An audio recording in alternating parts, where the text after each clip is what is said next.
बिस्मिल्लाहिर्रहमानिर्रहीम। अस्सलाम वालेकुम नाज़रीन, आप देख रहे हैं प्रोग्राम सिटी एट 10। मैं हूं आपकी मेज़बान अना यूसुफ। इस दुआ और इस उम्मीद के साथ कि अल्लाह ताला हम सब के लिए आसानियां पैदा करे और हमें आसानियां बांटने की तौफीक अता फरमाए। प्रोग्राम का आगाज़ करेंगे। जुमे का मुबारक दिन है, आप सब लोगों को जुमा मुबारक। अपनी दुआओं में हम सबको याद रखें। PSL 10 का मेला सजने जा रहा है। कराची में बाकायदा तौर पर इफ्तिताही तकरीब होगी, बट लाहौर में भी मैचेस होंगे और शायकीन क्रिकेट इसके मुंतज़िर भी हैं। गुड लक कहना चाहेंगे तमाम टीम्स को। इसके साथ साथ ज़रूर जब मैचेस का आगाज़ होगा तो हम अपनी डिस्कशन का हिस्सा भी बनाएंगे। आज सबसे पहले सुबह का आगाज़ बहुत ही खुशगवार मौसम के साथ हुआ, बट जो बारिशों की गरज चमक थी वो बहुत ज़्यादा थी और खौफनाक हद तक थी। उसके बाद वो एक बारिश का सिलसिला जो मुसलसल शुरू हुआ, अभी तक वक्फे वक्फे से कुछ इलाकों में बारिश हो रही है। सो मौसम भी खुशगवार हो गया है। एक दो दिन से प्रेडिक्शन की जा रही थी और वैसे भी हम तो बचपन से ही सुनते आ रहे हैं कि जब जब मेला चरागां आता है तो बारिश भी होती है, बादल भी गरजते हैं। हमारे सीनियर रिपोर्टर्स हमारे साथ मौजूद हैं।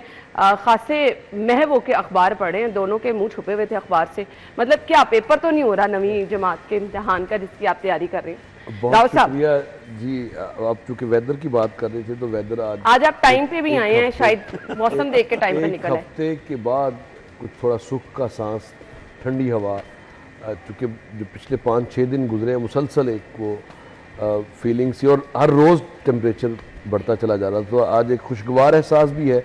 और फिर सुबह की जो अपने बादल के गरजने की जो आवाज़ थी वो बड़ी खौफनाक थी और धमाका खेज। अच्छा, कल शाम से हवाएं चल रही थी और हवाएं तो चल रही थी, लेकिन आज जो बारिश की वजह से थोड़ा मौसम खुशगवार हुआ है उसका वो एक ज़ाहिर अच्छी सुबह का आगाज भी आप इसको कह सकते हैं। इरफान साहब, हम अपने बचपन से सुनते थे मेला चरागां हो तो मौसम जो बड़ा खुशगवार हो जाता होता है और अब करीब करीब ही है मेला चरागां। बिल्कुल, मेला चरागां के रोज़ जो है ये कहा जाता है, ये मिथ भी है एक कि जब मेला चरागां का आगाज़ होता है बहुत तेज़ आंधी भी आती है, तूफान आता है, बारिश भी होती है उसमें।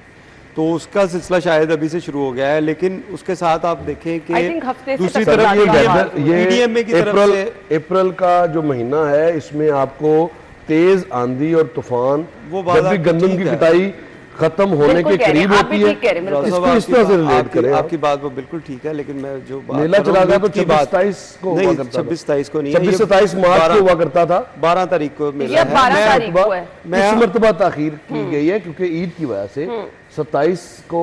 वो बात आपकी ठीक है, लेकिन हम एक मिथ की बात कर रहे हैं। हम तो सुनी सुनाई बातों की बात कर रहे हैं। तरवीज तो ना करें आप, हम ये नहीं कह रहे, लेकिन उसमें वाकई होती भी है बारिश और अक्सर हमने कई सालों से ये देखा है कि ये बारिश होती भी है, ये तूफान आंधी वगैरह आती भी है।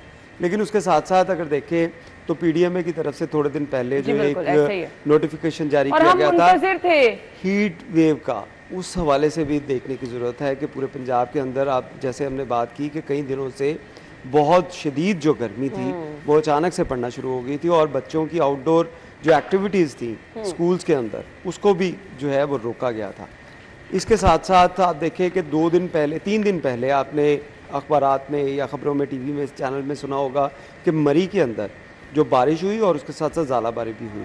तो वो एक इम्पैक्ट था बादलों का जो ट्रैवल करता हुआ पंजाब के अंदर दाखिल हुआ और उसमें जो है आज आपको सुबह जो है वो एक ज़बरदस्त किस्म का वेदर आपको लाहौर में भी नज़र आया और उसमें गरज चमक के साथ जो बारिश, बड़ी तेज़ बारिश हुई और आपको सड़कों के ऊपर अभी भी जब आप ट्रैवल करें तो आपको कई मकामात के ऊपर पानी खड़ा नज़र आता है, जिसका मकसद ये है कि बहुत तेज़ बारिश हुई और मुसलसल बारिश हुई।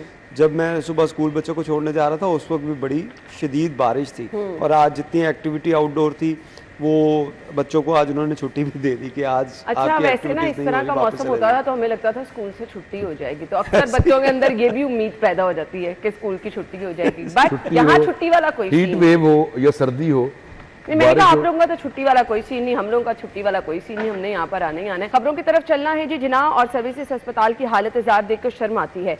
रिसेंटली CM साहिबा ने दौरा किया सर्विसेज अस्पताल का और इससे पहले वो म्यो अस्पताल भी गई और कुछ जो 1-2 वहाँ पर वाकयात हुए आप सब लोगों के सामने ही हैं। बट हाई कोर्ट पानी के ज़िया के हवाले से बड़ी एक्टिव, हाई कोर्ट की जानिब से बारहा इन्वायरमेंट को लेकर बहुत सीरियस रिमार्क्स एवरी फ्राइडे, अभी कुछ ही देर में आ जाएंगे। अब हाई कोर्ट अस्पतालों की तरफ आ गई। सवाल ये पैदा होता है ये जिम्मेदारी किसकी है? हाई कोर्ट की तरफ से नो डाउट, चले बड़ी अच्छी बात है कि जी वो इंटरेस्ट ले रहे हैं और इस मामले को बगौर जायजा लेकर आवाम की बेहतरी के लिए कुछ करना चाह रही है हाई कोर्ट। बट हालात क्या बेहतर हो जाते हैं? ये हालात तब तक बेहतर नहीं होंगे जब तक जिम्मेदार खुद अपनी जिम्मेदारी को समझेंगे नहीं, परफॉर्म नहीं करेंगे, आवाम के लिए डिलीवर नहीं करेंगे। अब ये तो मेरा कहना है। बाकी राव साहब, बहुत शुक्रिया। ये बड़ा जो संजीदा एक मसला है। अगर आप जो सिविल हॉस्पिटल्स हैं वहाँ पर आप जाएं, टीचिंग हॉस्पिटल्स में, तो आपको जो प्रोफेसर साहिबान हैं वो ओपीडी में अगर 8 बजे का टाइम है तो वो आपको 11 साढ़े 11 बजे तक उनकी आमद होती है, और साथ ही लंच ब्रेक 1:15 1:30 बजे। यानी वो मरीज़ों को चेक करने के लिए नहीं आते, वो बस एक राउंड किया और वो ड्यूटी ख़त्म, और उसके बाद हाज़िरी बहुत बड़ा मसला है। भारी भरकम तो थोड़ा सा रिलेट करो निगरान सेटअप से। हाजिरी का मसला तब भी था, लेकिन विद इन डेज हल होना शुरू हो गया।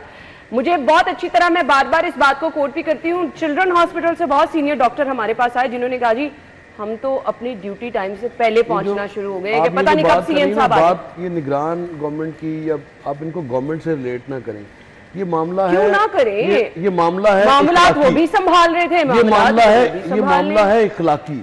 जब आप प्रोफेसर साहिबान, असिस्टेंट प्रोफेसर, जब ये सीनियर डॉक्टर्स भारी भरकम टैक्स पेयर काम करने के आदी नहीं है, टैक्स पेयर के खून पसीने की कमाई से ये जब अपनी तनख्वाहें भारी भरकम लेते हैं, पर्क्स एंड प्रिविलेजेस इंजॉय करते हैं, लेकिन उसके बदले में इनसे सरकार क्या कहती है? सरकार इनको ये कहती है कि अपने टाइम पे आप जो आने वाले मरीज हैं उनको आप एंटरटेन करें। ध्यान लगा होता है कि प्राइवेट क्लिनिक पे 6 बजे पहुंचना है। होता क्या है कि जो सीनियर डॉक्टर्स हैं वो 3 से 4 कहीं और बैठते हैं 1 घंटा, या 3 से 5 कहीं और बैठते हैं, उसके बाद ब्रेक लेते हैं, कॉफ़ी पीते हैं किसी ना किसी बड़े ब्रांड की, और उसके बाद फिर 7 से 9 कहीं और बैठते हैं। और ज़्यादातर जो पेशेंट्स आते हैं उनको यही रिकमेंड किया जाता है कि आप प्राइवेट क्लिनिक पर आ जाएं। ये जो हम बात करते हैं प्राइवेट सेक्टर ने, ख्वाह वो एजुकेशन में हो या हेल्थ में हो, ऐसे ही तो ग्रो नहीं किया। ये माशाल्लाह इनका कारनामा है, हमारे जो मसीहा हैं, जो सीनियर मसीहा हैं हमारे, ये इनका कारनामा है, इनकी बड़ी जद्दोजहद है इस सारे प्राइवेट सेक्टर को तरवीज देने में। उनको एक मुनाफा बख्श खिदमत के नाम पर, और जो फलाई इदारे खिदमत के नाम पर बनते हैं, वो ख्वाह वो तालीम से उनका ताल्लुक हो या सेहत से हो, ये ऐसे ही नहीं परवान चढ़ गए, ये ऐसे ही अरबों रुपए के नहीं, ऐसे ही नहीं इनके मालकान के जो बच्चे इनको कत्ल करवा देते। इनके पीछे बहुत बड़ी ये इन्हीं की जद्दोजहद है, ये सीनियर डॉक्टर्स की जद्दोजहद है, हमारे असिस्टेंट प्रोफेसर और प्रोफेसर्स की जद्दोजहद है, जिन पर अब हाई कोर्ट की नज़र पड़ी है। गो के हम अगर जुडिशरी को देखते हैं तो जुडिशरी में अगर हम इसका एनालिसिस करें, अगर पीका एक्ट ना लगे तो एक बात बड़ी ज़रूरी है कि हमारे बड़ा ज़रूरी है जी डरना, चूँकि आ चुका हुआ है। हकीकत ये है कि आज भी अगर दादा ने फाइल किया तो पोता फैसला सुनेगा, ऐसे ही है। ये सिर्फ रवायत नहीं है, ये हकीकत है। जिन फैसलों को 6 माह में या 1 साल में हो जाना चाहिए, किसी भी नौयत के वो हो, उन फैसलों को 6-6 साल, 6-6 दिहाइयां लग जाती हैं। तो अब अगर लाहौर हाई कोर्ट का, मैं तो जाहिर है हम तो माड़े बंदे हैं, हम तो अप्रिशिएट ही करेंगे इस एफर्ट को। अगर आपकी नज़र पड़ी है इस पे तो इसको फिर एग्जीक्यूट भी करवाएं। अगर जजेस 8 बजे अदालतों में आते हैं तो क्यों डॉक्टर्स 8 बजे नहीं आ सकते अस्पतालों में? अगर हर सिविल सर्वेंट के लिए टाइम की पाबंदी है तो डॉक्टर्स के लिए क्यों नहीं है? सारे यंग डॉक्टर्स को, जो यंग डॉक्टर्स है उनको 24-24 घंटे की ड्यूटियां वो करते हैं, लेकिन सीनियर्स जो हैं बिल्कुल सही। नहीं, ये इरफान मलिक साहब, कुछ कभी एक्सपीरियंस हुआ, खुदा ना खास्ता अल्लाह ताला सबको अस्पतालों से दूर रखे, सीनियर डॉक्टर्स का कभी कुछ रवैया देखने का एक्सपीरियंस? बिल्कुल है ना, ये हर एक शख्स का कहीं ना कहीं इनके साथ जो है वो ताल्लुक रहा होगा, कहीं ना कहीं जगह के ऊपर इनके साथ टाकरा हुआ होगा। लेकिन राव साहब की बात से मैं इख्तलाफ करूंगा कि राव साहब कहते हैं कि ये खुद ही कहते हैं कि आप 6 बजे प्राइवेट क्लिनिक पे आ जाए। मैंने आज तक कभी किसी डॉक्टर के मुंह से ये नहीं सुना कि आप प्राइवेट में आ जाएं, या किसी मरीज़ को नहीं मैंने ऐसा कहते हुए सुना कि डॉक्टर ने हमें कहा कि हम सरकारी हॉस्पिटल में हैं, आप वहाँ पर आ जाए।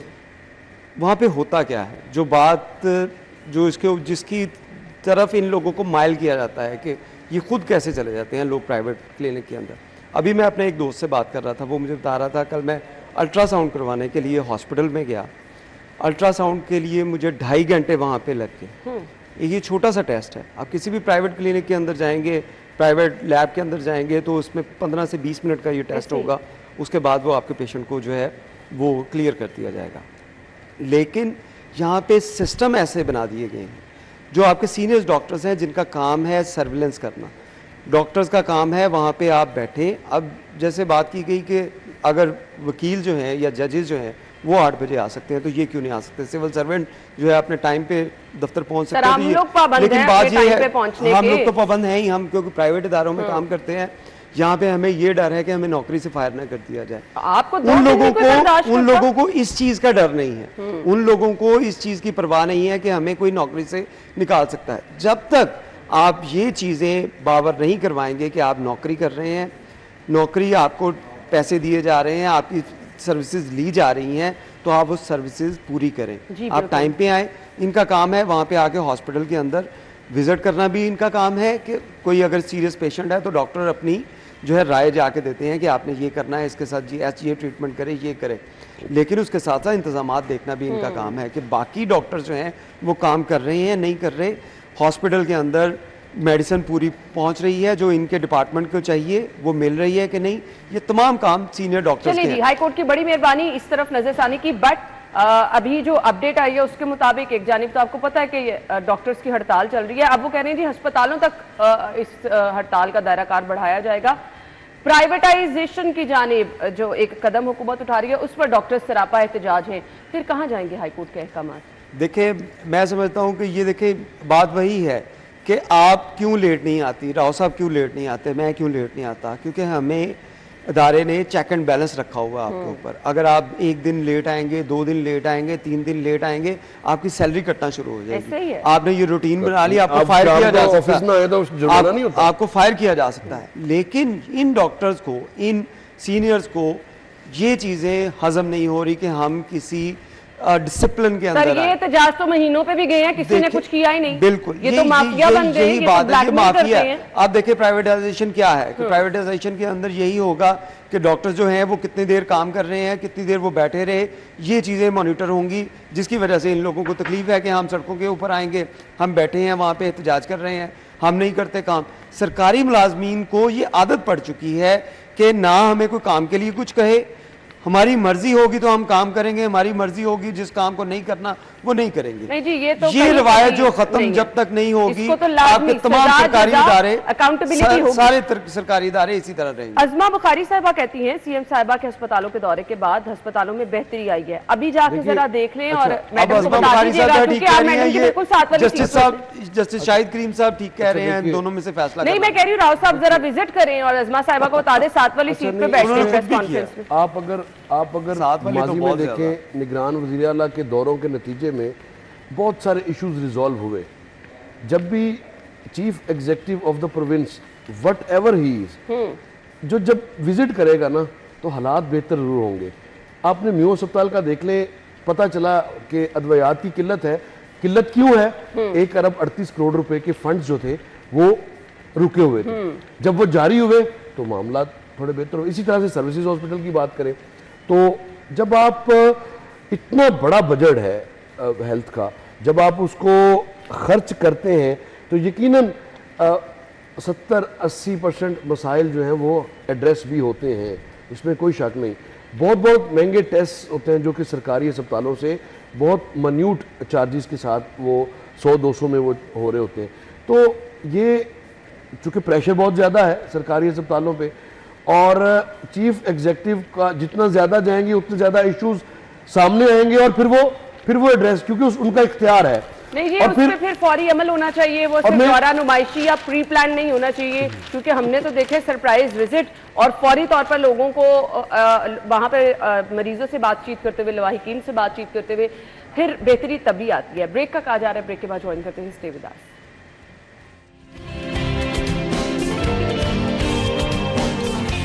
Welcome back. खबर यह है कि 3 माह के लिए बिजली 1 रुपये 71 पैसे फी यूनिट सस्ती की गई है। सारिफीन को अप्रैल, मई और जून के बिलों में 58 अरब का रिलीफ मिलेगा। विफाकी हुकूमत की दरख्वास्त पर यह फैसला किया गया है। बिजली की कीमत में कमी के इलेक्ट्रिक समेत मुल्क भर के सार्फिन के लिए होगी के इलेक्ट्रिक के। अच्छा जी, लाइफ लाइन सार्फिन पर फैसले का इत्तलाक नहीं होगा। इरफान मलिक साहब, अच्छी खबर है आपके लिए फिर ये?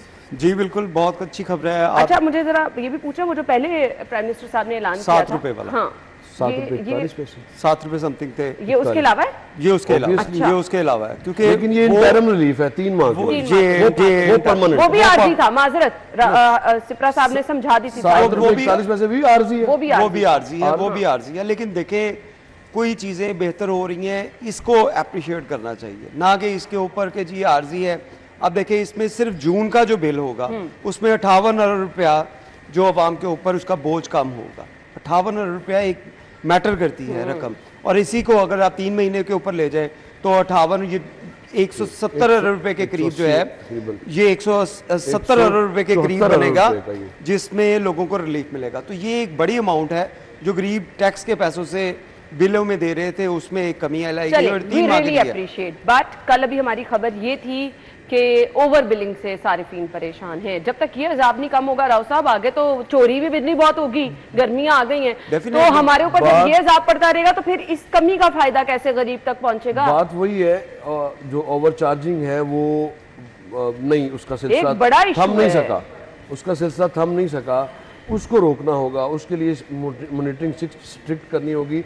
अच्छा, हम ये सुनते थे कि वो कार्ड वाले प्रीपेड मीटर्स की बात सुनते थे, तो मेरा ख्याल है वो one of the Smart best solution कि उसी पर आप चले जाएं।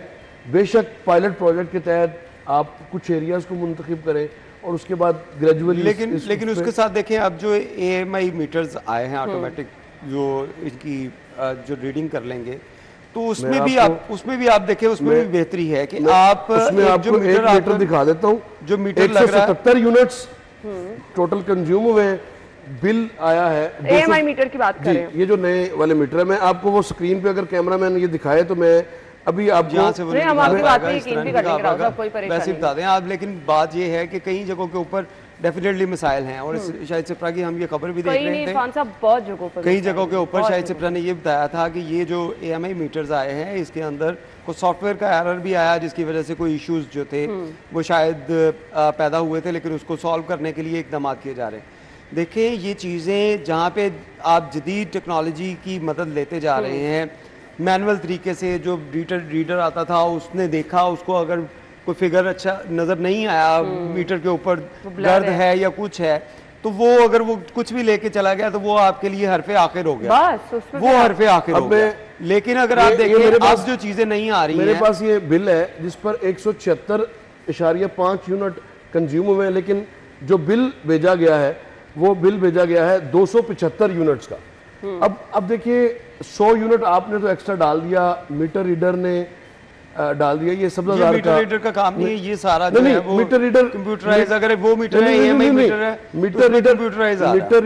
मीटर रीडर्स ने ही 100 रुपए डाला। अब जब पूछा गया है, AMI मीटर में मीटर रीडर का ये क्या रोल है? उसमें जो आजकल के मीटर जो चल रहे हैं, नया मीटर चेंज होने के बाद, ये अब गुजारिश ये है कि ये तो वो केस है जो हमारे सामने आ जाता है, हमें जो मिल गया बिल, या अब 100 यूनिट को अगर आप डालें, कोई 20-25 लोगों को 100 यूनिट्स इसी तरह से आप एक्स्ट्रा डालते जाएंगे, तो जो आप और बिजली फिर चोरी करवा पूरा रहे हैं गर्मियों का वो किधर सीजन जाएगा? आपको आपका बिल ठीक कराने में लग जाता है, जो कि फाइनली एंड पे जाके आपको आ जाता है ये तो पे करना पड़ेगा। अब ये वो ऐसे इस अजाब तरह में के आप जो पड़ इश्यूज जाते हैं। हैं, ये खाम ही लोगों को मजीद तंग करने के लिए, और ये सिलसिला ज़्यादा आपको पता चलेगा कभी आप, वैसे आपको कभी लेस्को किसी ऑफिस के बाहर, खास तौर पर किसी एक्सियन लेस्को का जो है उसके ऑफिस के बाहर अगर आप कभी कोई शो करें या कोई सेगमेंट करें, तो फिर आपको अंदाज़ा होगा कि किस कदर कितार, और आगे गर्मियाँ हैं और आगे इस तरह की शिकायत जो है वो बढ़ती चली जाएंगी।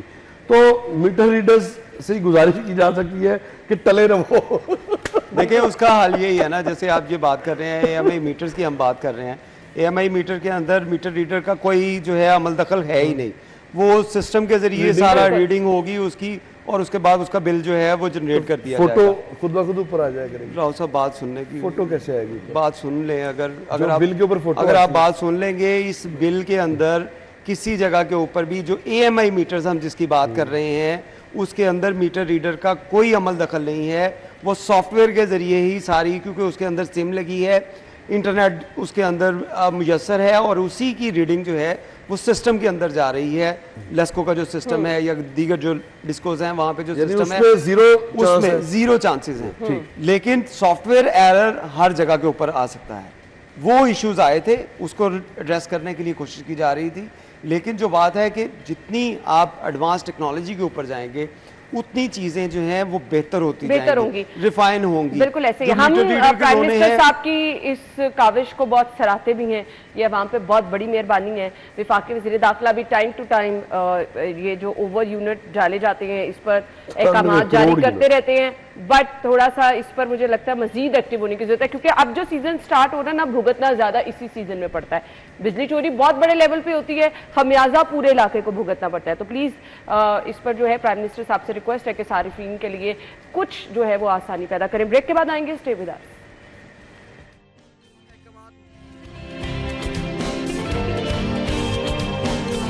खुश आमदीद। पंजाब हुकूमत ने डिजिटल पंजाब की तरफ बड़ा कदम उठाया है। अच्छा जी, बड़ा कदम जो है ना, पता नहीं क्यों इसको कहा जा रहा है। राव साहब मैं परेशान हूँ, इतना बड़ा कदम।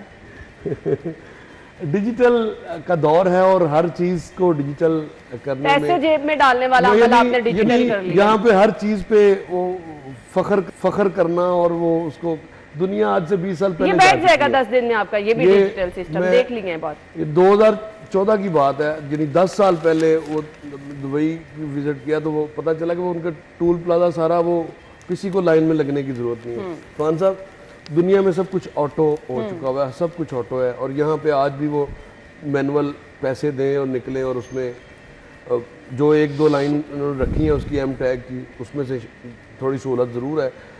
तो इसको रिंग रोड को अब ज़्यादा आसान करने के लिए इसको डिजिटाइज कर रहे हैं, और सूबाई वज़ीर कानून व मवासलात मलिक शुएब अहमद भरत साहब ने इसकी इनोग्रेशन की है।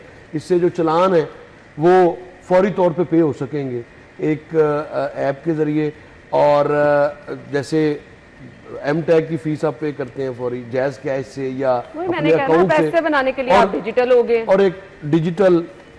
अब ये काम कोई ऐसे कोई फखरिया काम नहीं है, वैसे सहूलत जरूर आप कह सकते हैं किसी हद तक कि चलें जी। पहले इसमें क्लेम ये किया गया, कि पहले अगर आपका चलान होता था रिंग रोड पर तो वो आपको बैंक में जमा करवाना पड़ता था और उसके लिए आपको कितारों में लगना पड़ता था। लेकिन एक्साइज जैसा महकमा हम देखते हैं कि वो इरफान साहब अगर किसी की टोकन शॉर्ट है तो वो फौरी तौर पर वो पीएसडीए बना के देते हैं, और उस पीएसडीए से फौरी तौर पर पेमेंट जो है मैक्सिमम अट्रैक्टिव बनाने की कोशिश की है, मैक्सिमम तो कि डिजिटलाइज की तरफ एक बड़ा कदम आपने पूरी कोशिश की है उसको कि मैं उसको ना जबरदस्त बना दूं। इरफान साहब गलत कह रही है, लेकिन आप देखें कि ये सिर्फ खबर की हद तक है, और इसमें अगर हकीकत देखी जाए, मैं आपको बताता हूँ कि इसके ऊपर पंजाब हुकूमत जो 2018 के अंदर इसमें काम किया गया था, 2018 से और 19 के दरमियान जो है ये तमाम जो लाहौर के अंदर जितने भी चलान हो रहे हैं या ट्रैफिक पुलिस पंजाब की जितने भी चलान कर रही है, वो आप इसी ऐप के ज़रिए जो है वो किसी भी बैंक ऐप के ज़रिए उसको जमा करवा सकते हैं, अब इजी पैसा से भी लोग शायद कर देते हैं, इजी पैसा से भी, जैज़ कैश से भी, और 1-2 जो है वो तमाम ऐप से, तमाम ऐप जो है जो भी बैंकिंग ऐप आपके पास है, आपके पास कोई भी अकाउंट है जो ऑनलाइन है, चलान का ऑनलाइन है, तो उसमें आप जमा करवा सकते हो। भरत साहब ने कोई बहुत बड़ा कारनामा नहीं किया इसके ऊपर, उन्होंने बस ये किया कि आप रिंग रोड के ऊपर भी चलान इसके जो है वो कर लिए जाएंगे। तो राव साहब ने इसकी जिंदगी ऐप अच्छी बात है, लेकिन बात ये है कि आपने जो काम करने वाले हैं कि पहले वो करें। रिंग रोड के ऊपर मैं आपको बताऊं कि रिंग रोड पे ये नया पैच जो बना था, जो ठोकर बाबू साहू से लेकर इसको निगरान सेटअप के अंदर इसको किया गया था।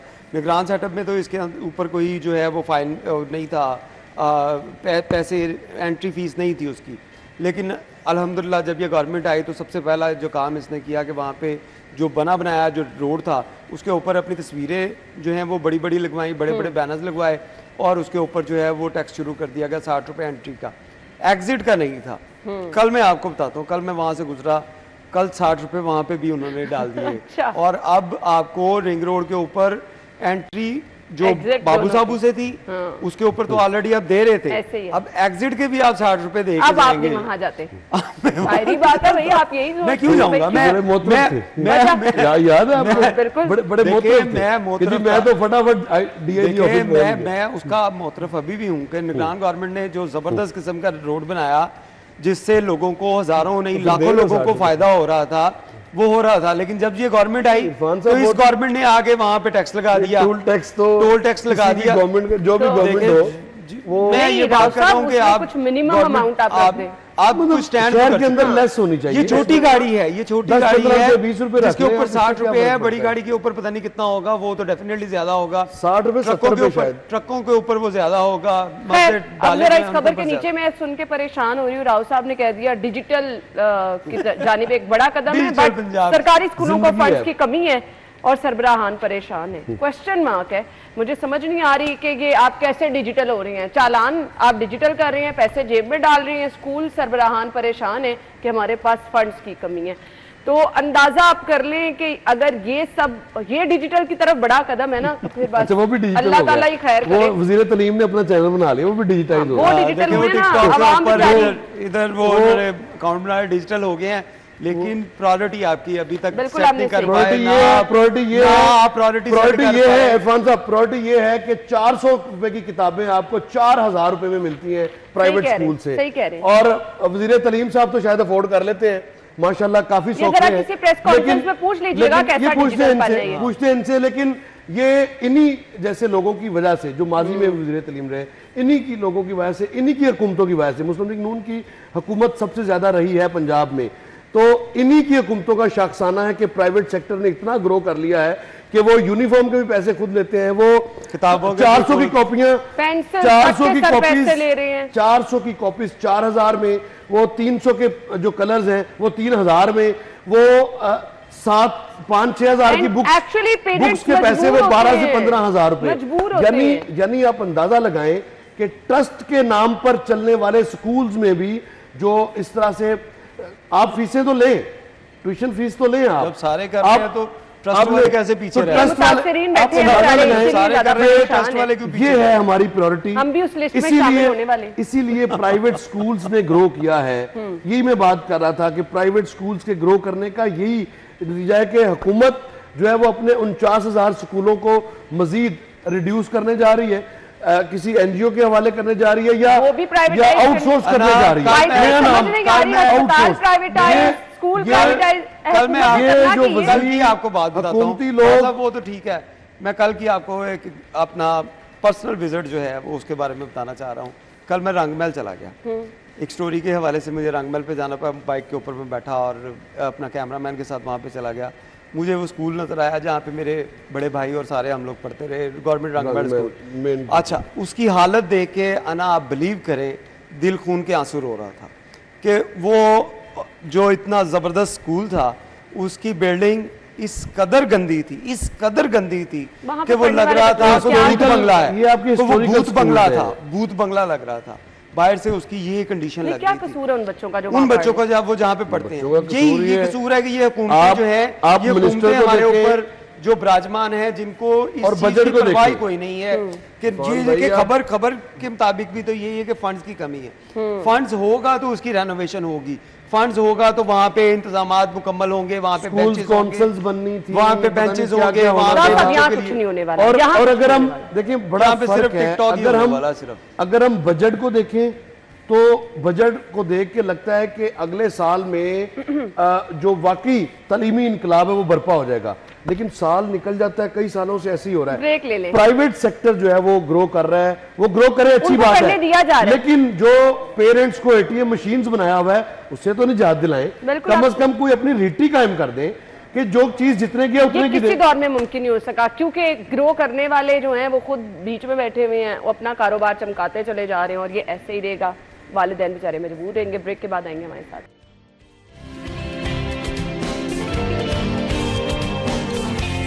Welcome back. फाइटर डॉग के लिए 5 करोड़ की गाड़ियां खरीदने की मंजूरी दी गई है। इरफान साहब, जी 5 करोड़ की गाड़ियां, देखिए, अब जो मुजाहिरीन होंगे, पहले तो पुलिस वाले उनको देखते थे, अब उनके ऊपर कुत्ते छोड़ दिए। खतरनाक है। हाँ, ये बहुत खतरनाक बहुत है। खतरनाक आपने होंगे। अच्छा, इसका आप देखें कि आपने भी आइडिया रिपोर्टिंग ध्यान से आइडिया कहाँ से लिया? आप कुत्ते को तो नहीं पता ये मुजाहिरीन में है या रिपोर्टर है। ऑनेस्टली स्पीकिंग बाकी ऐसे ही है। बात सही है आपकी। ਉਹਨੂੰ ਤੇ ਨਹੀਂ ਤੁਸੀਂ ਸਿਖਾਉਣਾ, लेकिन आप ਰਿਪੋਰਟਰ ਨੂੰ ਨਹੀਂ ਪੈਣਾ, ਇਹ ਆਪ ਪੈ ਜਾਂਦਾ ਹੈ।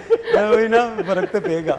लेकिन बात ये है कि ये आइडिया जो है वो लिया गया था अब्रॉड से। आप देखें कि वहाँ पे अगर अच्छा। बरतानिया के अंदर यूरोप के अंदर, अमेरिका के अंदर, आप किस जगह के ऊपर भी जब एहतजाज किया जाता है लोगों की तरफ से, और वो एहतजाज जो है अगर पुरतशद्दुद हो जाए तो उसके बाद उसको कंट्रोल करने के लिए तमाम तर इकदाम जो हैं वो एंटी राइट के पास इख्तियारात होते हैं, कानून में उसके मौजूद होता है कि वो तमाम तर वसाइल जो है इस्तेमाल करें।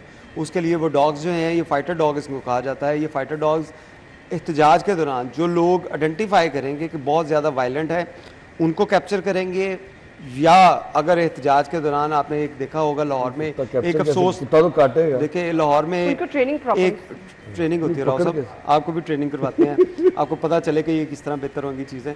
लेकिन मैं बता रहा हूँ कि आपको, आपने माल रोड के ऊपर एक एहतजाज देखा था, इस एहतजाज के दौरान एक अफसोसनाक वाक़या यहाँ पे पेश आया जिसमें DIG सैयद अहमद नबीन और उनके साथ साथ दीगर जो पुलिस अफसरान थे वो जामे शहादत उन्होंने नोश किया।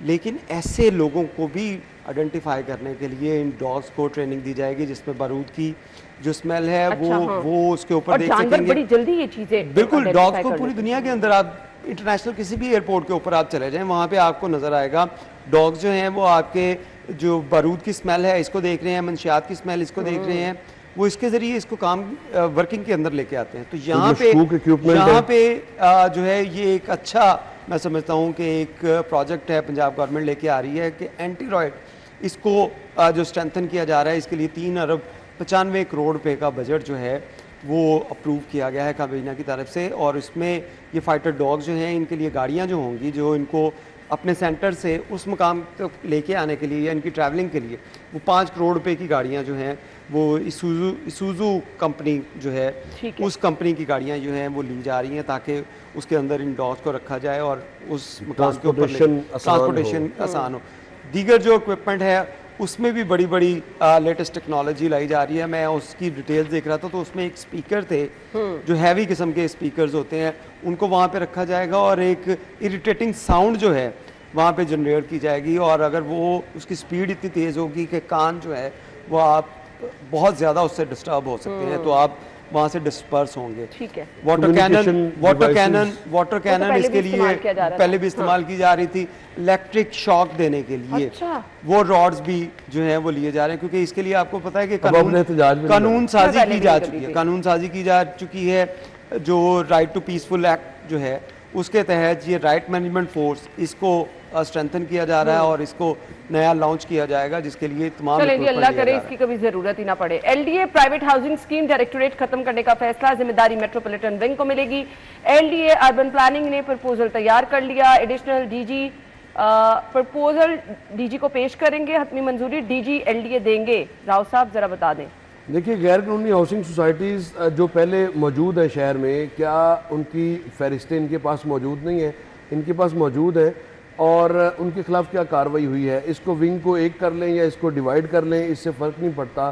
फ़र्क ये पड़ता है कि इस शहर को कंक्रीट का जंगल बनाने के लिए जो LDA का रोल है या LDA का इंजीनियरिंग विंग है वो इंजीनियरिंग प्लानिंग विंग जो है वो उसने उसका बड़ा भयानक एक रोल हमने देखा है जहाँ शहर में जो आमदोरफ्त में या इसको हम देखते हैं कि सड़कों का जाल बिछा है वहीं ग्रीन एरिया बड़ी तेज़ी से कम हुआ है। और LDA ने ना सिर्फ कम से कम जो अपनी LDA के ज़रिए कंट्रोल स्कीम्स हैं उनमें अगर हम देख लें तो वहाँ पर तजावज़ात की भी भरमार है, वहाँ पर आपको जो नो गो एरियाज भी मिलेंगे, यानी गुलशन अभी पूरा एक नो गो एरिया है, उसको आप देखें सब गेट्स बंद हैं, LDA की रिट वहाँ पे ज़ीरो है। तो इसकी रिट को इस्टेब्लिश करने के लिए LDA को इन महकमों की जो उनको ज़्यादा एफिशिएंट करना होगा, इनकी विजिलेंस को बेहतर करना होगा। हालत तो ये है कि LDA के जो अहलकार हैं वो साजबाज में पूरे शहर में ये बातें होती हैं कि अफसर से बात करने की ज़रूरत नहीं है, PN से बात करें। और PNs के मुख्तलिफ हाउसिंग सोसाइटियों में बंगले हैं, PNs के, अफसरों के नहीं, PNs के भी, वो भी यानी इस तरह का। तो अब सारा ये सूरत है, DG LDA को थोड़ा वाइजली खेलना पड़ेगा। ग्रीन एरियाज़ को वापस कैसे लाना है इसको प्रमोट करें और फिर जो एरियाज़ आपके कंट्रोल में है वहाँ पर आपकी रिट भी 100% होनी चाहिए। लेकिन बदकिस्मती से हम देखते हैं कि जो एरियाज़ भी कमर्शलाइजेशन LDA के पास है, लेकिन आप देख लें पूरी कनाल वहाँ किस तरह से जो सरगर्मियाँ हैं कमर्शियल वो होती चली जा रही हैं। तो बहुत सारी ऐसी रोड्स हैं जो कमर्शलाइज नहीं है लेकिन वहाँ पर कमर्शियल एक्टिविटीज़ की भरमार है। एलडीए के नाक तले जो मेन बुलीवार्ड है जो टाउन का, वहाँ पर भरमार है, जिसका जी चाहता है प्लॉट में जोन सी मर्जी एक्टिविटी भी शुरू कर लेता है, इजाज़त मिले ना मिले। कोठी है अगर कोई तो कोठी को जो मर्जी, कभी कोई चाय खाना बना रहा है, कोई कुछ बना रहा है। तो पूछने वाला कोई नहीं ना इरफान साहब। अना देखिए, मैं समझता हूँ कि 2018 के बाद पाकिस्तान के अंदर आपको नज़र आया कि जो प्रॉपर्टी है इसके अंदर काफ़ी बूम आया और हर बंदा यही बात कर रहा था कि अपनी जितनी इन्वेस्टमेंट है इसके अंदर कर ली जाए। और पाकिस्तान के अंदर ये ब्लैक मनी जो है इसको वाइड करने के लिए ये एक बहुत बड़ा टोल था जिसमें तमाम जो चोर डाकू टाइप के लोग थे जिन्होंने अरबों रुपया खरबों रुपया जो अवाम के पैसे से लूटा, उसके बाद उन्होंने वो प्रॉपर्टी के अंदर इन्वेस्ट किया और उसके बाद फिर वो अरबों को उन्होंने खरबों में डिवाइड किया, अपना उसको खरबों में आए और फिर वो लेकर वो पैसे पहले जमीन खरीदी फिर सरकारी सड़कें देखिए, बनवाई। मैं वही बात कर रहा हूँ कि ये जो स्कीमें हैं जिनके बारे में बात की जा रही है कि गैर कानूनी हाउसिंग स्कीम्स के फैलाव, इस हवाले से अगर बात की जाए तो पाकिस्तान के अंदर सबसे जो मुनाफा बख्श कारोबार समझा जाता था वो यही था कि आप बगैर कुछ पैसे लगाए हुए आप जमीन का सिर्फ इश्तिहार दे दें कि आपके पास जमीन है, इसके ऊपर आप हाउसिंग सोसाइटी बना रहे हैं और उसके बाद करोड़ों रुपया लोगों से इकट्ठा कर लिया जाता था फाइलों के नाम पे। इसके ऊपर अगर एलडीए या हुकूमत जो है पूरी वक्त की अहम जरूरत है, लोग बहुत परेशान हैं। थैंक यू सो मच, आप लोगों के वक्त का शुक्रिया। ब्रेक और हेडलाइंस के बाद ज्वाइन करेंगे, स्टे विद अस।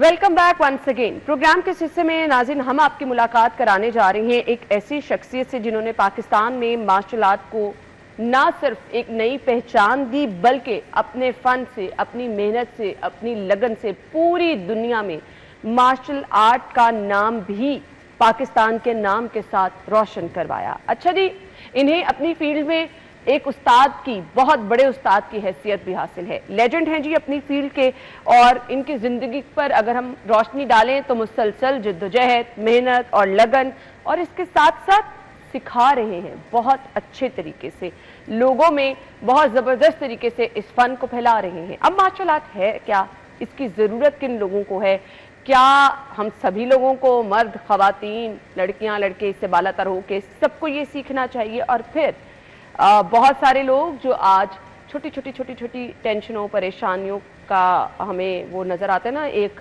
हर कोई ही हाई ब्लड प्रेशर का शिकार है और एक सिकनेस सी है, थकावट है, लिथार्जिक है हर बंदा, इसमें योगा का बड़ा ज़बरदस्त रोल होता है।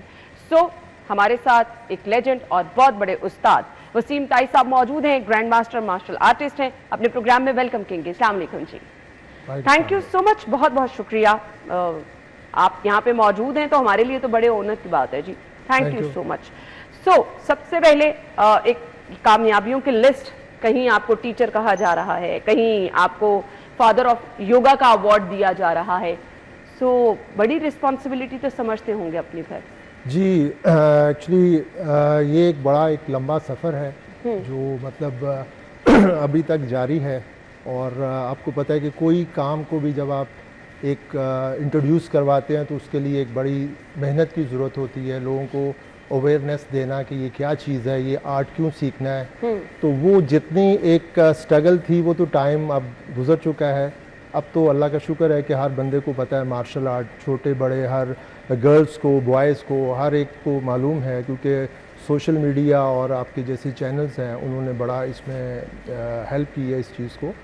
तो मार्शल आर्ट एक ऐसा आर्ट है जो एक डिसिप्लिन से रिलेटेड है, ऐसा जो रिस्पेक्ट, जैसे कि हमारे आप देखते थे कि पहले कैसे एक रिस्पेक्ट होती थी एक टीचर की, एक भाई की, एक बाप की, जो अब नहीं है। आप देखते हैं कि नहीं है, लेकिन आज भी हमारे जितने सेंटर्स हैं और उनमें ये सब कुछ सिखाया जाता है कि मेन जो चीज़ है वो रिस्पेक्ट है। और आई थिंक स्पोर्ट्स कोई भी हो, आपकी लाइफ में एक डिसिप्लिन वो लेके आती है। आप टाइम की पाबंदी की तरफ आ जाते हैं, आप अपनी हेल्थ कॉन्शियस हो जाते हैं, तो कहीं ना कहीं बड़ा रोल होता है आपकी पर्सनालिटी को ग्रूम करने में। जी बिल्कुल बिल्कुल, आप सही कह रहे हैं। स्पोर्ट्स कोई भी हो बहुत अच्छा है और करना चाहिए।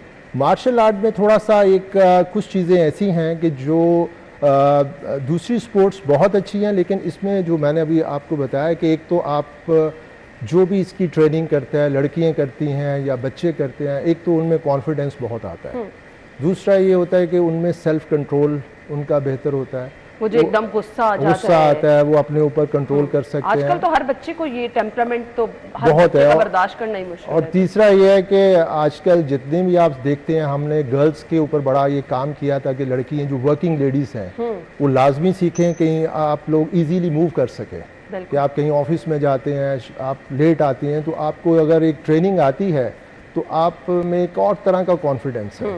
तो अल्लाह का शुक्र है, आपको पावरफुल जो और है ऐसा, मतलब मैं आपको बता रहा हूँ कि हमारे पास माशाल्लाह मुझे 45 इयर्स हो गए सिखाते हुए, और जिसमें लाखों की तादाद में। ट्रेंड क्या है, लोगों का माइंडसेट चेंज हुआ, खवातीन सीखना शुरू हुई, बच्चियां इस तरफ आ रही हैं, लोग अपनी बच्चियों को सिखाना चाह रही हैं? बिल्कुल, पहले थोड़ा सा ये मुश्किल हमें आई कि जो मैं थोड़ा सा आपको बता दूं कि हमने पूरे पाकिस्तान में नॉन कमर्शियल सेंटर्स बनाए हुए हैं जो नॉमिनल चार्जेस होते हैं, यूँ समझें कि फ्री होते हैं। तो उन शहरों में ज़रा मुश्किल था क्योंकि बैकवर्ड एरियाज़ थे, तो लोग ज़रा समझते थे कि लड़कियों को नहीं सीखना चाहिए, लेकिन अब बहुत अरसे से अल्लाह का शुक्र है कि अब लड़कियां सीखती हैं। बीइंग अ टीचर आपके सजेशन क्या है, क्योंकि इंतहाई अफसोसनाक हमारी सोसाइटी के कुछ रवैये हैं, छोटी छोटी बच्चियों को हिरासा किया जाता है, ज़्यादती के वाक़यात होते हैं स्कूलों में, कॉलेजेस में, यूनिवर्सिटी में। किस एज से अगर आप अपने बच्चे को इस तरफ लेकर आना चाह रहे हैं, स्ट्रॉन्ग बनाना चाह रहे हैं, तो किस एज से आपको अपने बच्चे को मार्शल आर्ट सिखाना चाहिए? देखें जी, इसमें एक तो एज लिमिट नहीं है। अच्छा। आप किसी एज में भी सीख सकते हैं, लेकिन हमारे पास अभी भी सेंटर में अभी एक बच्ची है जिसने मतलब 3 इयर्स की एज में उसने स्टार्ट किया था, अब माशाल्लाह वो 14 इयर्स की है और बड़ी एक्सपर्ट है, बड़ा मतलब उसके पेरेंट्स ने बड़ा हेल्प किया है। तो उसमें मतलब एज का इसलिए नहीं है कि कोई भी किसी एज में ट्रेनिंग कर सकता है। हमने शॉर्ट कोर्सेज भी रखे हैं, जैसे कि मतलब आप ये नहीं समझें कि जी अगर आपकी एज 30 साल हो गई है या 40 हो गई है तो आप सीख नहीं सकते, तो ऐसी कोई बात नहीं है। शॉर्ट कोर्सेज आप कर सकते हैं, अपने लिए डिफेंस ट्रेनिंग आप कर सकते हैं। और प्लस उसमें ये है कि जैसे आपने जिक्र योगा का किया है, तो योगा तो एक वैसे ही एक का आपको पता है कि एक ऐसा आर्ट है जिसमें एंटी एजिंग योगा प्रोग्राम है, योगा फॉर ट्रीटमेंट है, उसके तो बहुत सारे हैं एस्पेक्ट, उसकी तरफ भी आएंगे। मार्शल आर्ट से इफ मैं चाहती हूँ ना मैं सीखूं, तो मेरी पर्सनालिटी को क्या फ़ायदा होगा उससे? देखिए, उसमें आपका बात करने का आप में एक और कॉन्फिडेंस आएगा। दूसरा ये है कि जब आप एक्सरसाइज करेंगी तो आपका फिटनेस लेवल बहुत अच्छा हो जाएगा। बहुत सी चीज़ों से आप पहले से ही, जैसे कि जैसा एक एज का एक होता है टाइम के, उसके बाद आप समझते हैं कि मेरी एज बढ़ना शुरू हो गई है, तो सबसे पहले तो एज का जो क्लॉक है वो स्टॉप हो जाएगा। अच्छा, आपको महसूस नहीं होगा कि आपकी एज बढ़ रही है, क्योंकि आपका फिटनेस लेवल अच्छा है। तो उसके लिए आपको मतलब ये सबसे बड़ा फ़ायदा होगा। फिर उसमें ये चीज़ है कि आपका राइट लेफ्ट दोनों हाथ आपके सेम चलना शुरू हो जाएंगे, ऐसा जैसे कि हम सारी जिंदगी लेफ्ट एक हमारा वो प्रॉपर उस तरह से हम एक साइड यूज़ करते हैं, एक करते ही नहीं है। लेकिन आफ्टर ट्रेनिंग आप देखेंगे कि दोनों आपके हाथ सेम काम कर रहे हैं, सेम पावर है। ऐसा तो नहीं होता कि बस आपके करीब कोई आया तो आप नहीं, यही एक चीज़ है कि जो आपकी ट्रेनिंग के बाद आपके अंदर सबसे बड़ी जो चीज़ है वो एक सेल्फ कंट्रोल है, कि आप जानते हैं कि मैं इसको मार सकता हूँ, मैं इसको मतलब अपना डिफेंस भी कर सकता हूँ, लेकिन वो जो कॉन्फिडेंस होता है वो ही उसको पास नहीं आने देता। आई थिंक फिर इसमें आप काउंसलिंग भी करते हैं? जी, काउंसलिंग भी करते हैं। और उसमें मेन ये चीज़ है कि जी जितने भी बच्चे हैं, मतलब ख़ास तौर पे आपको पता है कि एक एज होती है जिसमें बच्चों को 15-16 साल की एज में, 12 साल की एज में वो एक गलत रास्ते की तरफ भी चलते हैं। आप देखते हैं कि बहुत से बच्चे वन व्हीलिंग करते हैं,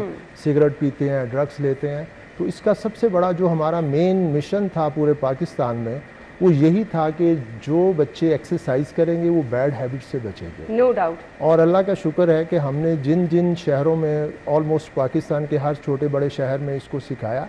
और शाम को आप देखेंगे कि अगर एक सेंटर में हमारे 100 बच्चा ट्रेनिंग कर रहा है, तो वो 100 बच्चा सिगरेट नहीं पी रहा, नशा नहीं कर रहा, वन व्हीलिंग नहीं कर रहा, वो अपनी हेल्थ को सेव कर रहा है। तो ये जो प्रोग्राम था वो आप जो समझे कि 95% तो हमने बड़ा काम किया है। 5% या 10% लोग अगर नहीं उसको समझ सके तो उसकी कोई बात नहीं है। मेन इसका ये था कि बच्चे अपनी हेल्थ को सेव करें। ठीक। और मतलब बजाय आप आई मस्ट से कि हर स्कूल को ये ट्रेनिंग करवानी जी चाहिए। स्कूल्स में भी शुरू है। अच्छा। हाँ जी, स्कूल्स में भी शुरू है। हमने मतलब स्कूल्स में भी बच्चे ट्रेनिंग कर रहे हैं, लेकिन वो ये होता है कि ज़रा स्कूल में वो एक एटमॉस्फेयर नहीं होता। आप तो समझते हैं कि बच्चे पढ़ने के लिए जाते हैं, लेकिन फिर भी स्कूल्स में भी हो रहा है। अब तो बहुत ज़्यादा हो रहा है, मतलब अभी तो अल्लाह का शुक्र है कि आप कहीं भी बात करेंगे तो छोटे बड़े सब बच्चे कोई ना कोई आपको ज़रूर मिलेगा जो ट्रेनिंग कर चुका है या करना चाहता है। बिल्कुल ऐसे। अच्छा, अब आजकल तो है कि टाइम की वजह से लोग बड़ा परेशान होते हैं। सम टाइम मुझे प्रॉब्लम होती है, मैं अगर कुछ ऐसा करना चाहूँ, मैं कहती हूँ टाइम की किल्लत है। कुछ बुनियादी चीज़ें जो आप मार्शल आर्ट की समझते हैं कि आप ट्रेनिंग लें ना लें सभी को आनी चाहिए, वो कौन सी है? देखिए, उसमें मार्शल आर्ट का तो ये है कि अब आप ऑनलाइन भी कर सकते हैं और कोई इसका स्केड्यूल इतना टाइट नहीं होता। मतलब यूँ नहीं है कि आपको 7 डेज प्रैक्टिस करना है। उसमें थ्राइस अ वीक है या ट्वाइस अ वीक है। आपको 2 दिन अपने लिए स्पेयर करना है और 1 घंटा सिर्फ। ठीक है। जितने लोग भी हैं उन्होंने इतना ही टाइम दिया है अपने आप को। देखिए, अगर आपकी स्टडी भी है, आपके और भी ऐसा अदर वर्क भी है, लेकिन ये है कि मार्शल आर्ट बहुत कम टाइम लेती है। ये भी मैं सबको बताऊं कि हमारे जो सेंटर्स हैं वहाँ 7 डेज ट्रेनिंग नहीं होती, वहाँ सिर्फ 3 डेज ट्रेनिंग होती है और 1 घंटे के लिए होती है। और अगर आप इसको टोटल करें तो महीने में सिर्फ 12 घंटे बनते हैं। ठीक है। और 12 घंटे अगर आप अपनी बॉडी को दे देते हैं तो उसमें आपकी बॉडी भी फिट हो जाती है, आप सेल्फ डिफेंस ट्रेनिंग भी कर लेते हैं। आपके अंदर बहुत सी ऐसी क्वालिटीज़ होती हैं जो मतलब सब बच्चों में होती हैं, लेकिन उसको हम पॉलिश करते हैं। बच्चों की ग्रूमिंग अच्छी होती है, वेल स्पोकन होते हैं। जो मतलब बिल्कुल इलिटरेट फैमिली से बच्चे आते हैं, तो आप जब वो हमारी ट्रेनिंग करते हैं तो आप उनसे बात करें तो आपको ऐसे लगेगा कि जैसे इनका बैकग्राउंड वो नहीं है, इलिटरेट फैमिली से नहीं है। तो ये एक सबसे बड़ा फ़ायदा है कि एजुकेशन और चीज़ है, तरबियत और चीज़ है। तो हम उनको ऐसी तरबियत देते हैं कि आप उनसे बात करेंगे तो आपको ऐसा लगेगा कि ये एक पढ़े लिखी फैमिली से ये इनका ताल्लुक़ है। सही। मुझे ये लगता है हम जिस सोसाइटी में रहते हैं, जिस सोसाइटी में मूव करते हैं, यहाँ ना सिर्फ अगर हम हिरासा करने की बात करें, चोरी डकैती, घर में कोई चोर आ गए, ये ट्रेनिंग तो आपको हर तरह से बड़ा सेफ रखती है। जी बिल्कुल। और मुझे ये बता दें कि इसको क्या मुसलसल आपको लाइफ लॉन्ग कंटिन्यू रखना पड़ता है कि आप बेसिक ट्रेनिंग ले लें तो इनाफ? देखिए, हर चीज़ का प्रैक्टिस तो लाजमी है। आप कोई अगर आप डॉक्टर बनते हैं तो भी अगर आप प्रैक्टिस नहीं करते तो आप नहीं है, तो वो जो प्रैक्टिस होती है वही आपकी एक्सरसाइज भी होती है। जी एक्सरसाइज भी होती है और आपको हमेशा काम भी आती है। कोई चीज़ सीखने के बाद अगर आप उसको छोड़ देंगे तो आपकी परफॉर्मेंस वो नहीं रहेगी। तो इसलिए प्रैक्टिस ज़रूरी है। मतलब मैं अभी भी उतना प्रैक्टिस करता हूँ, मुझे सब कुछ करना पड़ता है, इसलिए मुझे महसूस होता है कि मुझे कोई ऐसा फ़र्क नहीं पड़ा कि मुझे इतना अरसा हो गया सिखाते हुए या मुझे कोई ऐसा एज का इशू है। तो ये सबसे बड़ा प्लस पॉइंट है कि आपको बिल्कुल जो है ना ऐसा फील नहीं होगा। अच्छा, पेरेंट्स बड़े कंसर्न होते हैं सम टाइम कि एक्चुअली पता नहीं ये ठीक है या नहीं है, अगर कहीं चोट लग गई, कोई हड्डी टूट गई तो बड़ा वो पेरेंट्स का कंसर्न होता है। क्या इस प्रैक्टिस के दौरान इस तरह के वाकयात होते हैं? आप तो सिखाते रहते हैं। फिर रिकवरी वाला फेज और सेफ होता है? जी बिल्कुल ऐसा नहीं है। मैं बता रहा हूँ कि हमारे पास अगर आप देखें तो बहुत छोटे बच्चे भी होते हैं, लेकिन ये है कि सिखाने वाला आपका अच्छा होना चाहिए कि आपको जो आपका टीचर है उसको पता होना चाहिए कि किस तरीके से सिखाना है। लेकिन कोई ऐसा इंजरी वगैरह कभी ऐसी नहीं होती और ना ही मतलब कोई ऐसे चांसेस होते हैं, क्योंकि पहले उसकी बेसिक ट्रेनिंग करवाई जाती है। आपको पहले स्ट्रॉन्ग किया जाता है, फिर आप आगे जो है सीनियर बैच में आप जाते हैं। तो अगर आप डायरेक्ट उनको ले जाते हैं तो फिर इसका नुकसान होने का चांसेस होते हैं। तो इसलिए जितने भी टीचर्स हैं उनको मतलब ये पता ही है कि पहले आपको बेसिक ट्रेनिंग कराएं, आपकी बेस अच्छी हो, आपके यानी जो आपको पता होना चाहिए कि आपके बाजू स्ट्रॉन्ग है, किक स्ट्रॉन्ग है, फिर उसके बाद आगे सीनियर बैच में। अच्छा जी, हमारे मेहमान हमारे साथ मौजूद हैं, गुफ्तगू का सिलसिला आगे बढ़ाएंगे। अभी एक ब्रेक लेंगे, ब्रेक के बाद वापस आएंगे, हमारे साथ रहिएगा।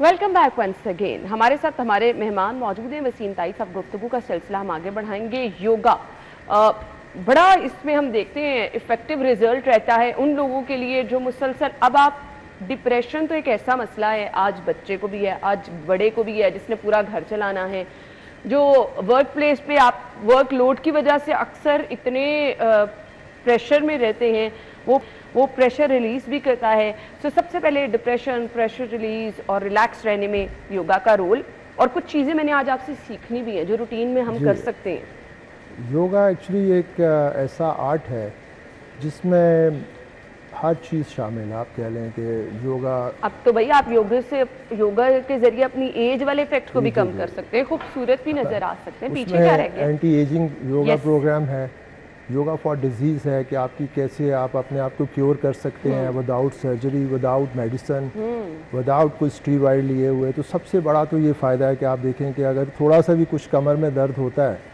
तो आप जब जाते हैं किसी भी डॉक्टर को तो बोलता है भाई आपका तो सर्जरी होना है, आपका तो फ्रोजन शोल्डर है तो फ़ौरन ये होना, ऐसे आपको ही है, सर्वाइकल है तो योगा एक ऐसा आर्ट है। पहले तो ये है कि अगर आप इसको रेगुलर करते हैं तो आपको ये सारी चीज़ें अटैक नहीं करती।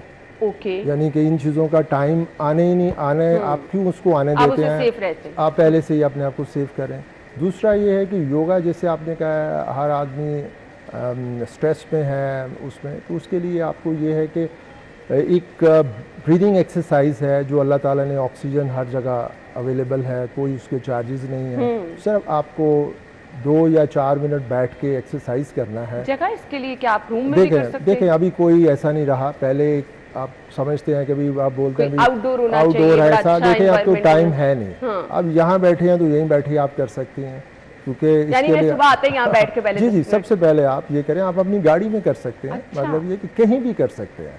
जो एक बिल्कुल एक ऐसा कंडीशन के जी आप बीच पे हो तो करना है, वो ऐसा नहीं है। आपने मुझे थोड़ा सा सिखाना भी है। जी जी उसमें सिंपल आपको ये है कि कोई भी जितने भी लोग हैं उसमें आप सुबह जब नमाज पढ़ते हैं तो उसके फ़ौरन बाद आप 10 टाइम्स जो है एक बड़े सांस से आगाज़ करें। नाक से आपने इनहेल करना है, एक बड़ा सांस लें और मुंह से सांस पेट को बिल्कुल आपने अंदर खींच लेना यस सांस आपको निकालना है। अच्छा, तो सबसे पहले तो आपने ये एक्सरसाइज करना है। मतलब अगर आप इसको 10 दफ़ा कर लेते हैं तो बहुत अच्छा है। अच्छा। उससे- आप जब सांस खींचेंगे तो इसको होल्ड करके रखना है? जी नहीं, अभी इसको होल्ड नहीं करना है, आपने बस सांस लेना है। आपके लंग्स पूरे ऐसे स्पैंड होंगे और ओके। जैसे ही, लेकिन फर्स्ट डे नहीं होंगे। ओके, अभी अगर आप करेंगे तो थोड़ा हो सकता है कि आपको थोड़ा सा मतलब थोड़े से चक्कर भी आ जाए, अच्छा। क्योंकि आहिस्ता आहिस्ता आपको, क्योंकि आदत यानी नहीं है देखने में ना। अगर इजी लग रहा है तो इजी है नहीं।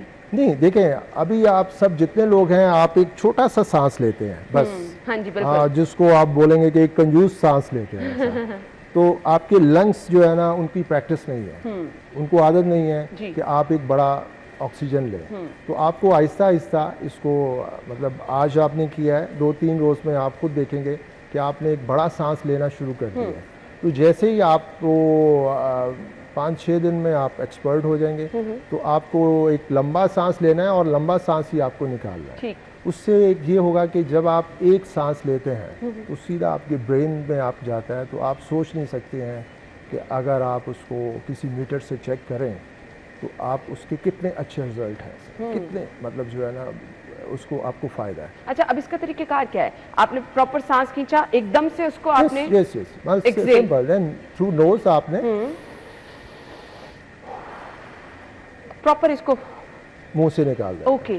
तो सिंपल, कोई देखें कहीं जाना नहीं है, कहीं कोई अब इंस्ट्रूमेंट अपने लिए खरीदना आप नहीं है। इतना तो प्लीज कर ही सकते तो ये हैं। तो हर एक को, जितने लोग भी देख रहे हैं, इस सब का फायदा है। वसीम साहब, फायदा इससे क्या है, जरा ये भी समझा देखें, दें। आपकी ब्लड सर्कुलेशन अच्छी हो जाती है, आपका हार्ट अच्छा पंप करने लग जाता है। जो ब्लड आपका जब हार्ट अच्छा पंप करता है तो छोटे से छोटे सेल तक उसका ब्लड जाता है। अच्छा, आप एक्टिव होना शुरू हो जाते हैं। आप थोड़ा सा करना तो शुरू करें, कितने टाइम्स करने हैं आपने ये?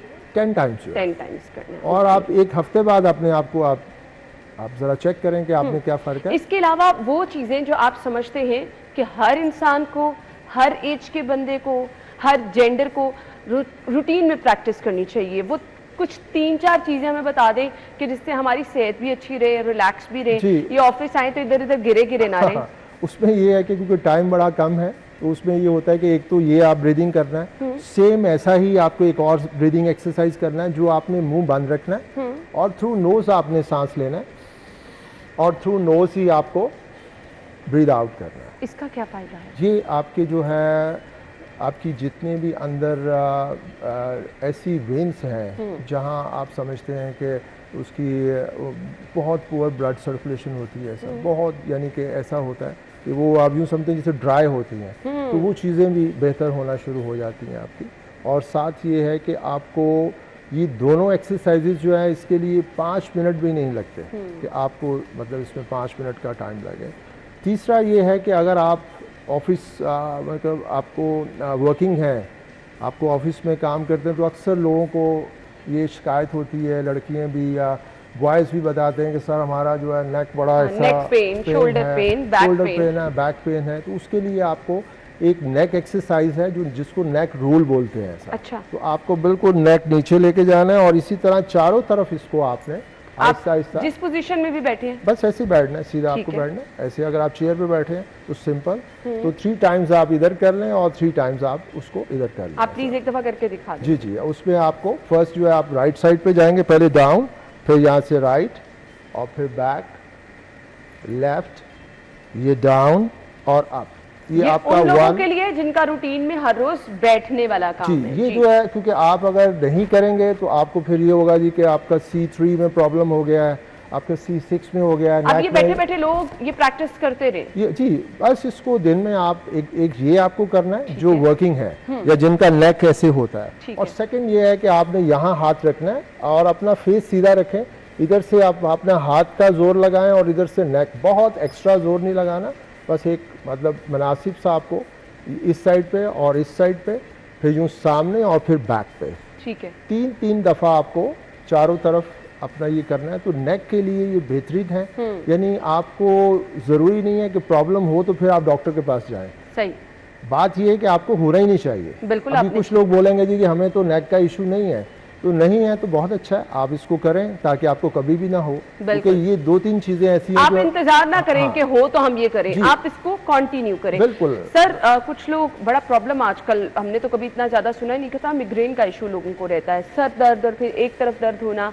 जी जी, इसके लिए क्या करना है? देखिए इसके लिए अगर आप अपना राइट नॉस्ट्रल प्रेस करना है, आपने लेफ्ट से आपने इनहेल करना है और लेफ्ट से एक्सेल करना है ऐसा। ठीक है। अगर आप इसको रेगुलर प्रैक्टिस करते हैं, अगर आप 2 मिनट प्रैक्टिस करेंगे तो आपका माइग्रेन जो है वो ख़त्म होना शुरू हो जाएगा। अच्छा, ये करना किस साइड पे? लेट्स सपोज अगर मेरे इस साइड पे दर्द हो रही नो है। नो नो, ये नहीं कोई ऐसा। अच्छा, आपको कोई ये effect आपको नहीं राइट ही है। Press Okay. करना है, ठीक है। लेफ्ट ही यूज़ करना है और लेफ्ट साइड से आपने कोशिश करना है कि अगर आप इसको 5 मिनट तक ले जाते हैं अच्छा, ये तो इसको, बहुत लंबा टाइम है। जी, अगर स्टेप बाय स्टेप जाएंगे ना तो आपकी जितने भी आपको हेडेक होता है, माइग्रेन होता है, आपको इन चीज़ों के इशू खत्म। और देखें सिंपल कितना है, यानी अगर किसी को माइग्रेन होता है तो वो कितना प्रॉब्लम काटता है, उसको इंजेक्शन होता है, बिल्कुल। जब तक वो वॉमिट ना करे वो नॉर्मल नहीं होता। तो ये जो सिंपल है कि आपने राइट नॉस्ट्रल प्रेस और लेफ्ट से इनहेल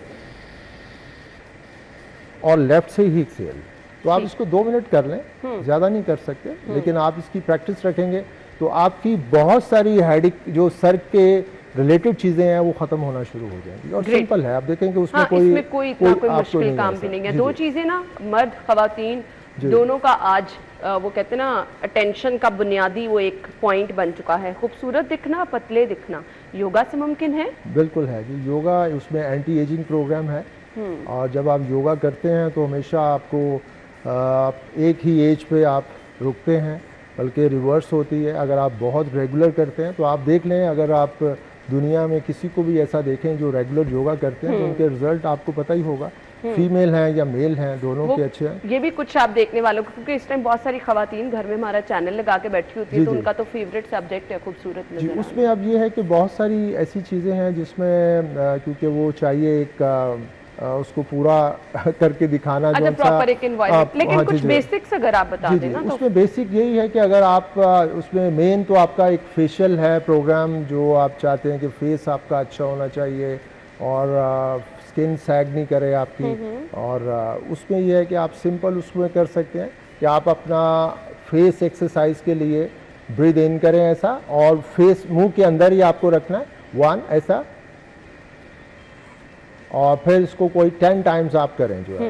और इसको आपने जब 10 टाइम्स किया तो उसके बाद आपको इसी तरीके से आप देखेंगे कि आपका जो डबल चिन है उसको आपने कैसा करना है। तो आपने नीचे का अपना होंठ, लिप्स जौन सा है ऐसे ऊपर की तरफ ट्राई करें और इसको कोई 10 टाइम्स आप करें। तो ये 2 एक्सरसाइजेस। और थर्ड आपको जो है, जब आपने ये एक्सरसाइज करना है तो हल्का आप इंडेक्स और मिडल फिंगर के साथ हल्का हल्का आपको ये टैप करना है, ये ये आप करेंगे तो फेस आपका जो है ना मतलब अब आपने इसको क्या प्रेशर से करना है? बहुत या लाइट, बिल्कुल बिल्कुल। और ये जॉ लाइन के ऊपर, यहाँ ये जॉ लाइन के ऊपर यहाँ ठीक आपको है। इसको करना है और इसको आप कोई 10 to 20 टाइम्स आप वो कर और सकते हैं। ये मर्द खवातीन सभी सबके के लिए है। अच्छा। देखिए फेस का तो हर एक को है कि वो आप वैसे तो 1000 हैं, इतनी एक्सरसाइजेज हैं, चीक्स के लिए अलग है, आपके ये लाफ लाइन के लिए, मतलब बहुत सारी हैं, लेकिन उसके लिए थोड़ा सा ना एक यूँ समझें कि ये पूरा जब तक आप सीखेंगे नहीं तो उसको नहीं करना चाहिए। सही। ये चीज़ है, ये अब सिंपल वसीम है। साहब, वेट रिड्यूस करने के लिए कुछ योगा टिप्स अगर आप देना चाहें तो वो कौन सी होंगी? जी उसमें सबसे इजी है और हर एक के लिए है। जो टाइम है वही आपकी मेडिसिन है, ठीक है। फूड आपकी मेडिसिन है। अगर आप इन दोनों को मैनेज कर लेते हैं तो एक तो आप बीमार नहीं होंगे, दूसरा आपका वेट का भी इशू नहीं होगा। जिन लोगों का बहुत वेट है और वो चाहते हैं कि हम लोग जो है वो बगैर एक्सरसाइज इतनी नहीं कर सकते, तो उनको चाहिए कि हर सूरत अपना शाम जो है वो 6 बजे या 7 बजे तक अपना खाना स्टॉप कर दें और फिर उसके बाद अपना स्टार्ट करें आफ्टर 8 AM। तो वो देखेंगे कि आपकी जो पैंक्रिया है उसको भी थोड़ा रेस्ट मिल जाएगा। ये फ़ायदा इनको जिनको डायबिटीज़ है उनको भी फ़ायदा होगा कि आपकी जो पैंक्रिया है वो उसका जो सुबह 8 बजे ऑन होती है और रात 8 बजे तक उसका टाइम है, वो एक अलग टॉपिक है, वो किसी टाइम फिर हम जी, बताएंगे। इंशाल्लाह, लेकिन sure। आपको ये है कि अपना अगर आप डिनर जो है अर्ली डिनर कर लेते हैं और सुबह अगर आप 8 बजे के बाद अपना करते हैं तो इसमें बहुत फ़र्क पड़ेगा जी। आपके खाने में और बॉडी को रेस्ट भी मिलेगा। आपने फिर 6 बजे के बाद खाना नहीं है, पी सकते हैं। बस आप ये सजेस्ट करना चाह रहे हैं कि अपनी लाइफ में डिसिप्लिन लेकर आना है डिसिप्लिन तो और वो- टाइम, ओके। टाइम आपको जो है ना वो सब कुछ दे देगा। टाइम ही आपकी मेडिसिन है। टाइम आपको जो है इतना अच्छा इसका रिजल्ट मिलेगा अगर आप 6 बजे अपना खाना बंद कर देते हैं और सुबह आप सर यहाँ लेकर तो शादियाँ, जी, बस यही, फंक्शन, देखें। अनफॉर्चुनेटली फिर आप कहीं जाके खाना शाना ना खाएं, लोग बस भी ये नाराज देखें हो ना, जाते हैं। फिर आपको उधर से अगर आप देखें ना आपको इतने फ़ायदे होंगे कि आप सोच नहीं सकते। मैं आपको किसी कोई ऐसा प्रोग्राम ऐसा हो जिसमें डिटेल से मैं बताऊं कि कौन कौन सी बीमारियां क्योर होती हैं सिर्फ ये छोटा सा काम करने में। बिल्कुल आपने ठीक कहा कि आप टाइम अपने खाने का अगर एडजस्ट कर लें तो वाकई इससे आप बहुत सारे मसाइल से बच सकते हैं। हमारे मेहमान हमारे साथ मौजूद हैं, ज्वाइन करेंगे ब्रेक के बाद। स्टे विद अस।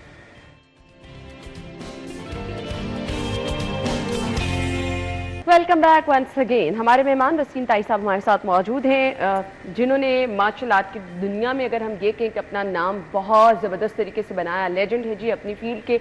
सो इस लेवल तक पहुंचने के लिए आपकी अपनी जर्नी क्या थी, आगाज़ कैसे किया और कितनी मेहनत करनी पड़ी?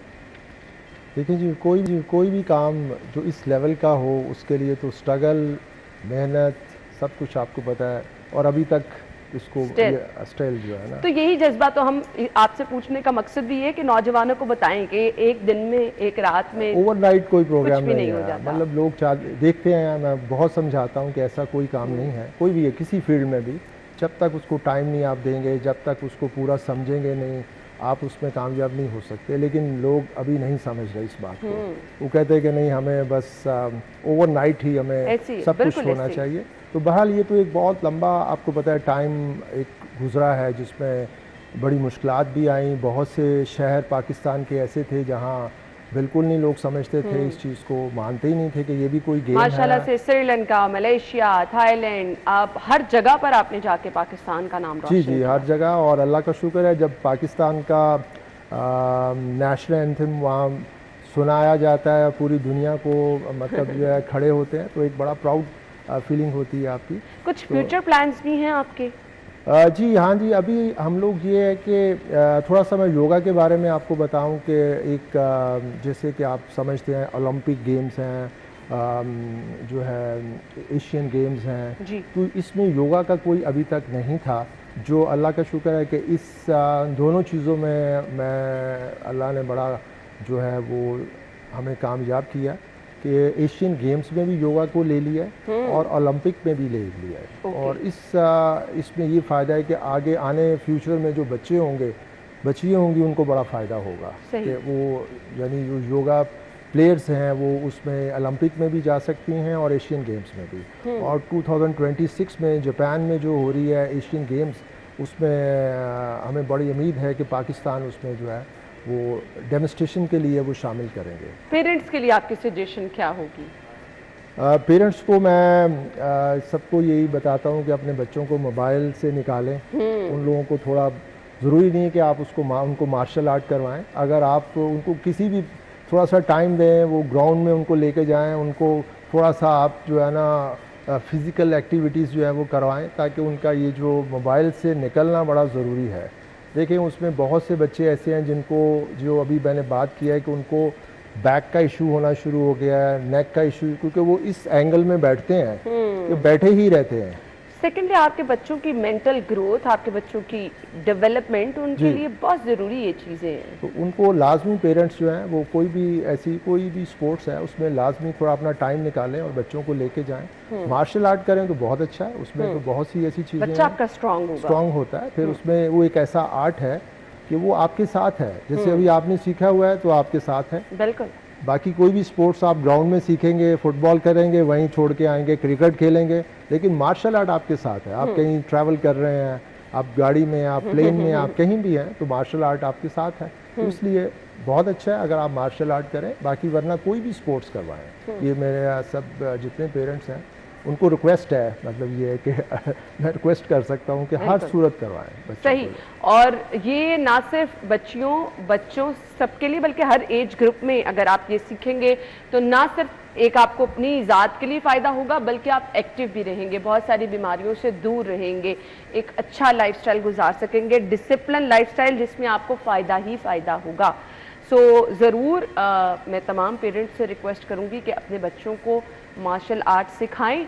और योगा वो लोग जो कि रूटीन में करते हैं बहुत सारे मसाइल से महफूज रह जाते हैं। हमारे मेहमान ने बताया। थैंक यू सो मच, आपके टाइम का बहुत बहुत शुक्रिया। Thank you. हम ब्रेक के बाद ज्वाइन करेंगे। Stay with us.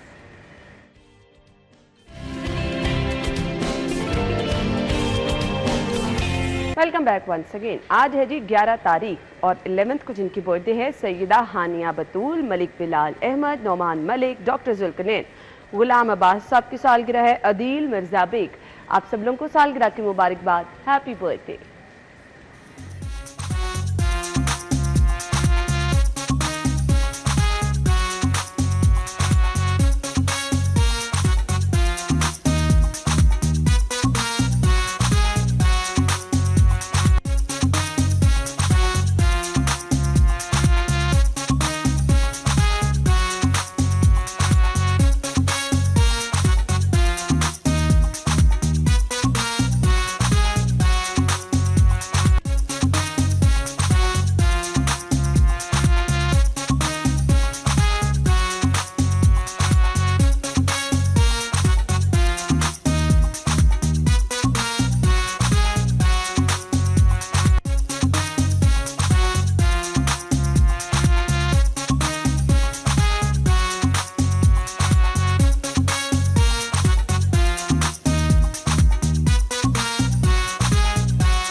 Once again happy birthday. अभी चलेंगे जी मौसम की सूरत हाल की तरफ। मौसम शहर का कैसा है और कैसा रहेगा हफ्ता इतवार, बारिश के हवाले से क्या प्रेडिक्शन है, अफशां की तरफ चलेंगे। Over to you. आसमान पर काले बादलों का राज है और हर तरफ जो है ठंडी हवाएं चल रही हैं। इस वक्त भी आप देख रहे हैं कि कैसे ठंडी हवाओं ने पूरी तरह से शहर को अपने गिर्द जो है लपेट में लिया हुआ है। 16 किलोमीटर फी घंटे की रफ्तार से ये हवाएं हैं जो चलती हुई दिखाई दे रही हैं और शाम तक इन हवाओं का, इन घटाओं का चलने का जो सिलसिला है वो जारी रहेगा। महकमा मौसमियात का कहना है कि 40 से 20% तक इम्कान जाहिर किए जा रहे हैं कि आज शहर में वक्फे वक्फे से बारिश होती रहेगी। अभी कहीं मूसलाधार तो कहीं रिमझिम बरसने का सिलसिला जारी है, जिससे मौसम जो है खिल उठा है और सुहाना हो चुका है इन ठंडी फिजाओं और बादलों से। मौसम शहरी बहुत एंजॉय कर रहे हैं इस मौसम को और इस मौसम को एंजॉय करते हुए ही अपने दफातर और दीगर कामों की तरफ जाते हुए दिखाई दे रहे हैं। बात कर ली जाए दर्जा हरारत के हवाले से तो इस वक्त शहर का मौजूदा दर्जा हरारत 26 डिग्री सेंटीग्रेड महसूस किया जा रहा है, जो कि ज़्यादा से ज़्यादा 30 और कम से कम 19 डिग्री सेंटीग्रेड तक जाएगा। शहरी आज जो ये मज़ेदार मौसम है, फूलों के खिलने का, बादलों का और ये ठंडी हवाओं के झोंकों का, इसको बहुत ज़्यादा इंजॉय करेंगे और इसको इंजॉय करते हुए दीगर काम भी करेंगे। सुबह सुबह जो है कुछ लोगों ने जो है बाहर नाश्ते का भी प्लान किया। Thank you so much. Afsha हमारे साथ मौजूद थी और अफशा के पीछे से आप अंदाज़ा लगा सकते हैं कि मौसम कितना खुशगवार हो गया। तो सबसे पहले इस पर तो अल्लाह ताला का शुक्र अदा करना चाहिए। गुज़िश्ता दिनों जितनी गर्मी थी तो मेरे ख्याल से बहुत बड़ी ब्लेसिंग है जी। आप ये अंदाज़ा कर लें कि इसके बाद हम उम्मीद कर सकते हैं कि वीकेंड पे अच्छा मौसम रहेगा, आप अपने वीकेंड को एंजॉय कर सकते हैं। वैसे ही आजकल बहुत फंक्शंस भी हो रहे हैं शादी वगैरह के, तो अच्छा मौसम आप एंजॉय कर सकते हैं। इसके साथ साथ जी आपने अपना ख्याल तो रखना ही रखना है, लेकिन आपने हमें फीडबैक ज़रूर देना है। अपनी सजेशन हम तक पहुँचाएँ, अपना फीडबैक पहुँचाएँ। अगर आपके इलाके में कोई मसला है तो ज़रूर हम तक पहुँचाएँ, इंशाल्लाह अपने प्रोग्राम में हाईलाइट करेंगे। अगर आपकी बर्थडे है जी कल, तो हमें ज़रूर पिक्चर्स भिजवाएँ अपने नाम के साथ, पहले आएँ पहले पाएँ, प्रोग्राम में शामिल हो जाएं। अपना ख्याल रखिएगा, कल मुलाकात होगी। अल्लाह हाफ़िज़।